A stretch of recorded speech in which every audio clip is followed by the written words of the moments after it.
আমার নাম সঞ্জীব দাস। তো আমি টিভিতে অ্যাড দেখেছিলাম আচার্য জয়দেব শাস্ত্রীর। তো ওই দেখে আমি এখানে এসেছি।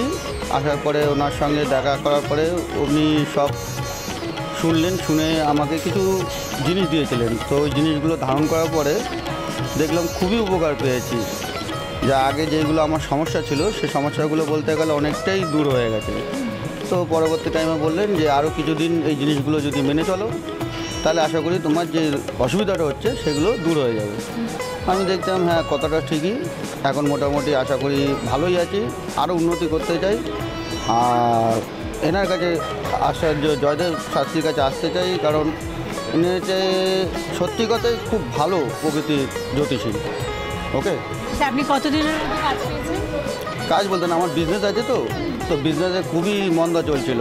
তো এনার কাছে আসার পরে আমার কিছু জিনিস দিয়েছিল ধারণ করার জন্য। তো করার পরে দেখলাম রিসেন্ট আমার মোটামুটি 6 মাসের মধ্যে আমি অনেকটাই ব্যাক করতে পেরেছি। যতটা আমি লসের পরিমাণ গেছিলো তা অনেকটাই পূরণ করতে পেরেছি। যেটুকু প্রয়োজন সেইটুকুনি আমাকে বলেছে। আর আমি মনে করি যে এনার কাছে এসে কোনো লস নেই, কারণ ইনি যেটুকুনি দিয়েছিল সাধ্যর মধ্যেই দিয়েছে। আমার সাধ্যর বাইরে গিয়ে আমার দেয়নি যে আমার এত পরিমাণ আমার টাকা দিতে হবে, এত অ্যামাউন্ট দিতে হবে, এরকম কোনো ব্যাপার না। উনি বলেছেন যে যেটুকু পারবে সেটুকুর মধ্যেই আমার সীমাবদ্ধ রেখেছে। খুবই ভালো জ্যোতিষী, আপনি এর কাছে আসতে পারেন। আর আশা করি যে আসলে আপনি উপকারই পাবেন।